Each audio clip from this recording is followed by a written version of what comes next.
Alright,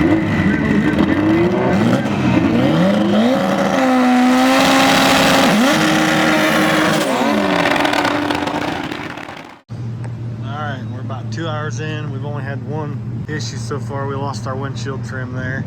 Luckily, my trailer's falling apart, and the trim got stuck underneath this here. I tried to get this back down. This was actually flopped up, and the trim was wedged itself underneath there. So luckily we saved it. So we still have the trim. Thank goodness. I guess I should start off by saying, what up everybody? Welcome back to the channel. We are in the truck getting gas, obviously, and we're out in the middle of Kansas. We're about 2 hours into our drive, headed out to Colorado for the PSCA race. The last PSCA race of the year, and it's the last one on the mountain. So we loaded up. We're deciding we're going to go out. We're going to try and finally make a pass in the red car, silver car, down the mountain. But I'm going to fuel up, get back to you in a minute.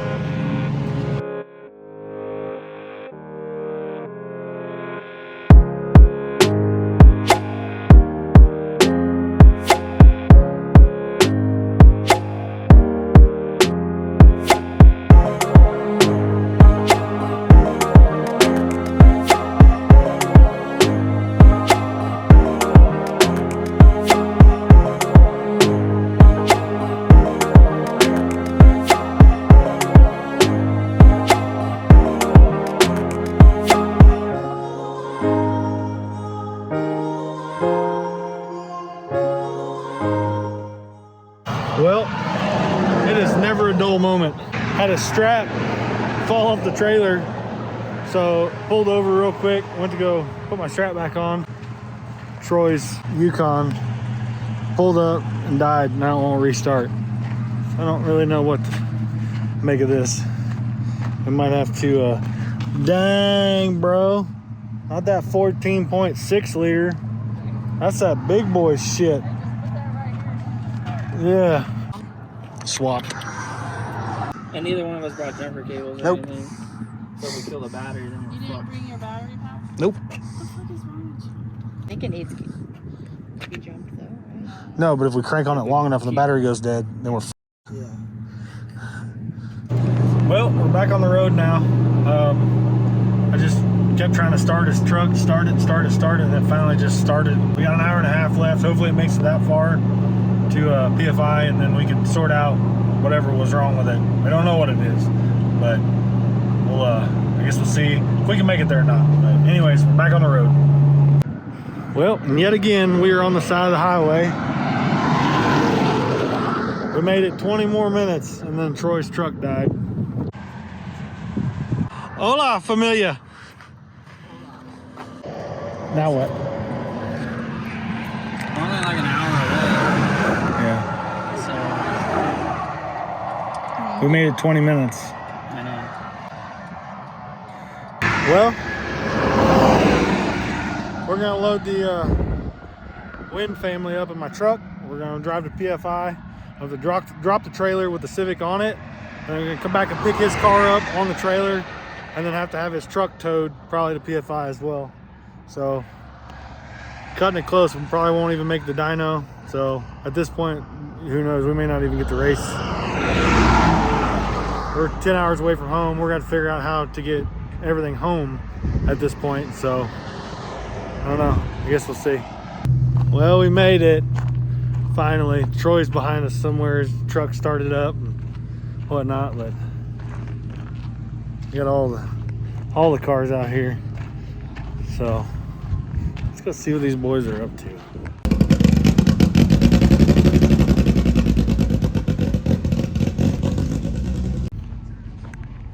All right, well, I guess we're gonna get unloaded here and start trying to do something with this thing. Fingers crossed. All right, Goofy's getting me strapped down. I'm gonna be cool if we can just make a couple, 2 or 3 dyno rips on gate. It makes get to make over 800, 900, call it a day. I don't need to make 1200 on the mountain, but get strapped down, we'll heat cycle it and see what's up.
776.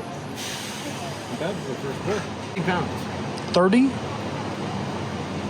That's waste gate. That's gate. I have 10% on it.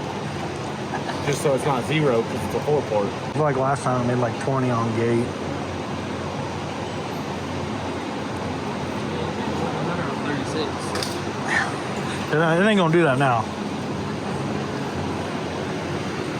What turbo is it? Like 3 gallon. It's the FCS, I think. It's the VS Racing 7289. So it's basically like the, was it the Garrett G45 1350? What do they call it? It's basically what it is. I had to put a cheap turbo on it, so when I get beat, I can blame it on the cheap turbo. Yeah, that's smart. Magnfuel 750. You know what your base pressure was? 53, I think it was. Yeah, we got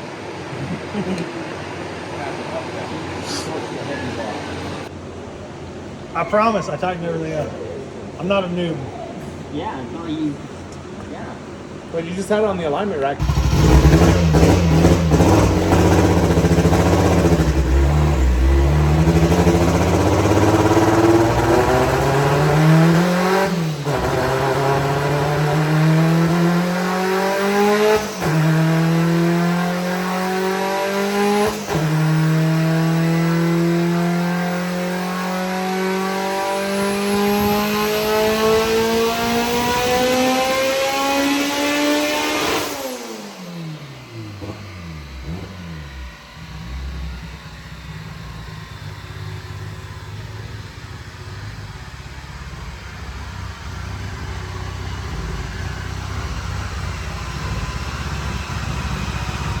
Well, part of the course, car kicked the axle out of it again. Hopefully it didn't mess the diff up. The axle looks all right, but yet again, this car continually fights me even after 20 years. No matter what I do, this thing just hates me. But Jamie's making a spacer for the axle. We're gonna try that again this year and see if we can keep the axle in it. And yeah, made 803. You can see here it shut down early because it kicked the axle out of it. So I don't know what kind of boost that was. He doesn't have his laptop's in here, but I think that was 30 pounds. The old 6785 made like 880 on like 20 some pounds. So not nearly as good of a turbo. Seems a little lazier, but we're gonna make do. And you know, if I had a really expensive turbo on that thing, either way, it still wouldn't matter because it's gonna kick the axle out of it every time. All right, well, we finished our dyno session. Didn't make shit for power. I don't know, new turbo, something didn't like it. Two-step sound like shit. It doesn't make shit for boost. I still gotta wire up the strain, and then I gotta fix the problem here on this rear brake. Let me show you what happened. I don't know why this happened, but it did. I noticed when I was pulling off the trailer, I'm like, man, this thing feels funny. Well, yeah, it felt funny because the rotor broke off of it. The caliper fell off in the process. Gonna say I'm not a huge fan of these KS2 arms. These are honestly kind of pieces of shits, but it's too late now. They're already on the car. It is what it is. But I'm gonna get this thing apart, see if I can figure out some way to fix this. Well, just like that. I don't know how or why or what. Oh goodness. It's fucked. Broke it real good. So I guess I gotta figure out some way of finding a rotor, getting somebody to machine one, or capping this brake line or something. I don't even know at this point.